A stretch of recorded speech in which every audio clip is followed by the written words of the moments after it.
Hello সকলকে, আশা করি তোমরা সবাই খুব ভালো আছো। আমিও খুব ভালো আছি। তো আবার একটা নতুন ইন্টারেস্টিং ভিডিও নিয়ে চলে এসেছি। তো আজকের ভিডিওটা হতে চলেছে, কালকে দিদির গায়ে হলুদের লুকটা দেখেছো, তো আজকে দিদির বিয়ে। তো বিয়ের লুকটা কেমন কী করছি সেটাও তোমরা দেখতে থাকো। তো দিদির বিয়ের লুকটা অবশ্যই তোমরা ফেসবুকে যারা যারা আমাকে ফলো করো তারা দেখেই ফেলেছো। তো আজকে হচ্ছে সেটা ফার্স্ট অফ অল বলে রাখি যে দিদির কোনো ডিমান্ড ছিল না বিয়েতে কোনো রকম কিন্তু দিদির একটাই সমস্যা ছিল, সেটা হচ্ছে মুখ ভরে র্যাশ উঠে গেছিলো। তো দিদির জল শ্যুট করে না, আর এখানে উনি থাকেনও না, সেই জন্য ওনার একটু জলের প্রবলেম হয়, শ্যুট করে না।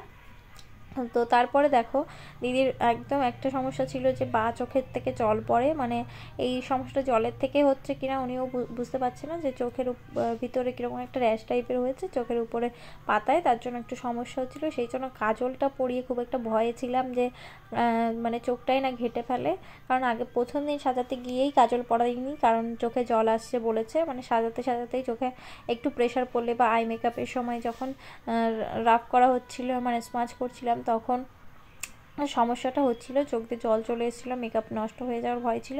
তো মেকআপ ভয় পরের দিন, মানে আজকের দিনটা কোনো ভয় ছিল না, কারণ আজকে এইচডি লুকটা করেছিল দিদি, তাই জন্য এই ভয়টা একদম নির্ভয় করে দিয়ে আমি কাজল পরিয়েছিলাম। তো সেটাও কিছু করতে পারিনি, জল এসেই যাচ্ছিলো কিন্তু নষ্ট হয়নি কিছু, এটাই একটা অনেক বড় পাওয়া। তো ভেবেই রেখেছিলাম যে রিসেপশানে নিচে আর কাজল পরাবো না, আর রিসেপশানটা নন এইচডি করেছিল।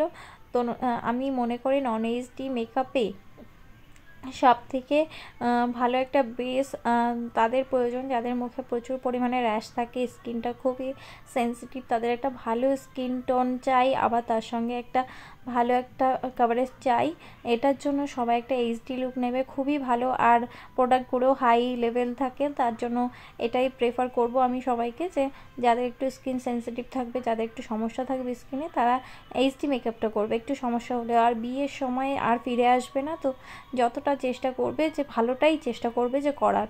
তো দেখো কথা বলতে বলতে আই মেকআপে চলে এসেছি। তো দিদি প্রথমেই বলে রেখেছিলাম যে দিদির কোনো ডিমান্ড ছিল না, তাই জন্য আমি ভাবলাম যে আজকে একটা half cut crease eye makeup করবো, কারণ অনেক দিন half cut crease eye makeup করা হয় না। দিদির চোখগুলোর অনেক বড় বড় ছিল, তার জন্য করলে ভালোও লাগবে, তার জন্য একটা half cut crease eye makeup করেছি, আর একটু নিউডের মধ্যে রেখেছি, কারণ দিদি আগের দিন কালারফুল আই মেকআপ করেছিল, বলেই ছিল ওনার ডিমান্ড ছিল যে আমাকে একটু কালারফুলের মধ্যে, মানে আমি লেহেঙ্গা পরবো আর ডেতে শ্যুট হবে, এর জন্য তুমি একটু কালারফুলের মধ্যেই রেখো, আবার বেশি কালারফুলও যেন না হয়।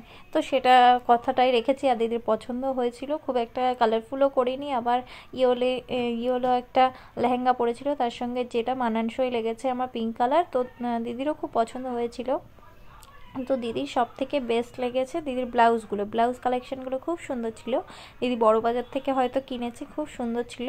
আর সব থেকে একটা বাজে বিষয় হয়েছিল দিদির জুয়েলারিগুলো নিয়ে, মানে দিদি হচ্ছে এখানে থাকে না, এসেছে ঘুরতে আসে, তারপরে এখন বিয়ের টাইমে এসেছে, তো সোনার কিছু জিনিস গয়নাগাটি পড়েছিল বিয়েতে, তো বিয়ের দিনই সেটা হারিয়ে গেছে, সেই কারণে দিদির বাড়ির লোক একটু মানে ঘাবড়ে গেছিলো। আর আমরা বাঙালিরা এইটা খুব মানি যে বিয়ের দিন সোনা হারানো এগুলো খুব বাজে একটা বিষয়, খুব খারাপ জিনিস বোঝায়। তো সেই জন্যই হয়তো দিদিকে পড়তে দেওয়া হয়নি, কিন্তু দিদির যে কালেকশানগুলো ছিল, অর্নামেন্টসগুলো ছিল, খুব ভালো ছিল, মানে এতটা হেভি লাগছিল না, যে দেখো তোমরা ফাইনাল লুক নিয়ে চলে এসেছে, কি মিষ্টি না লাগছে দিদিকে। তো দিদির মুখ থেকে শুনে নাও দিদির কেমন লাগলো, তোমাদেরও কেমন লাগলো সেটাও জানাতে অবশ্যই ভুলো না। আর আগের ভিডিওটা তোমরা অনেক ভালোবাসা দিয়েছো, তার জন্য অনেক অনেক থ্যাংক ইউ। তো দেখো দিদির কাছ থেকে শুনে নাও দিদির কেমন লেগেছে। কেমন লাগলো দিদি আজকে সেজে? খুব সুন্দর সাজিয়েছে দিদি, thank you so much. Thank you.